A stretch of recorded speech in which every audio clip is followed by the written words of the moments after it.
Monday, 21st of September. Before we go further into the story of Gideon, I want to tell you this inspiring story that I found today.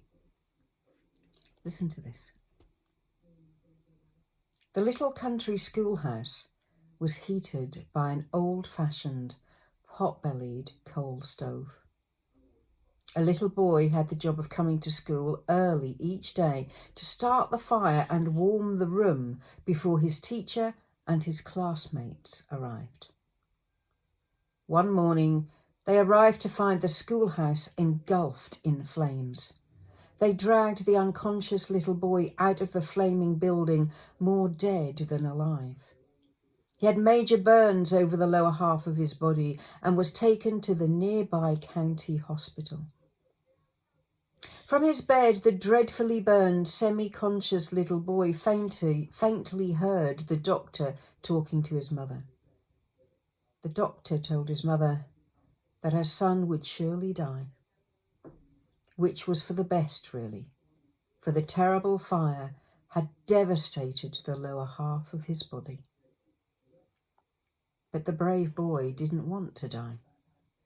He made up his mind that he would survive. Somehow, to the amazement of the physician, he did survive. When the mortal danger was past, he again heard the doctor and his mother speaking quietly.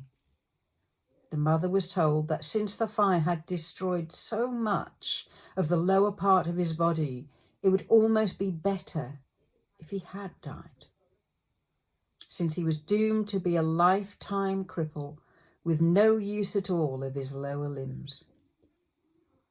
Once more, the brave boy made up his mind. He would not be disabled. He would walk, but unfortunately from the waist down he had no motor ability.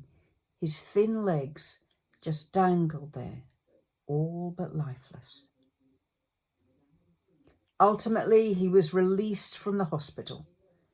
Every day his mother would massage his little legs, but there was no feeling, no control, nothing. Yet his determination that he would walk was as strong as ever. When he wasn't in bed, he was confined to a wheelchair. One sunny day, his mother wheeled him out into the yard to get some fresh air. This day, instead of sitting there, he threw himself from the chair. He pulled himself across the grass, dragging his legs behind him. He worked his way to the white picket fence bordering their lot. With great effort, he began dragging himself along the fence, resolved that he would walk. He started to do this every day until he wore a smooth path all around the yard beside the fence. There was nothing he wanted more than to develop life in those legs.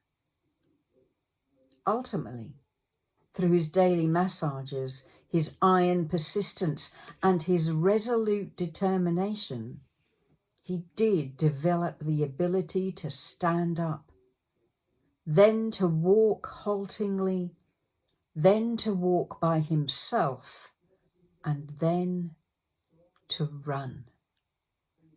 He began to walk to school, then to run for the sheer joy of running. Later in college, he made the track team.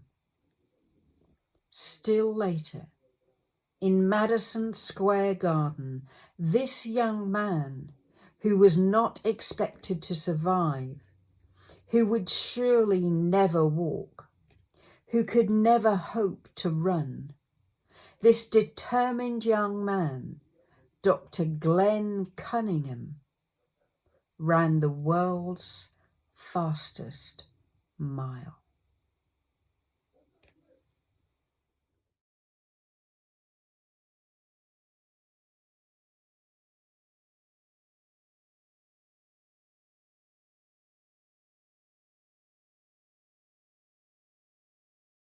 I've already told you that there are times when the way God chooses to achieve his plan is to take us failing and frail and faltering and not confident as we are, and to show that by adding us to his power and his wisdom and his plan, his goal can be achieved.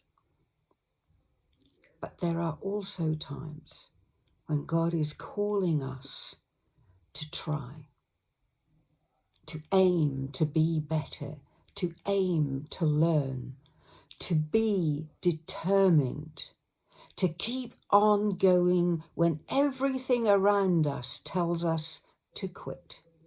In other words, sometimes God is calling us to overcome in spite of ourselves or our circumstances. What will you choose today? How will you overcome today? I'll see you tomorrow. Bye.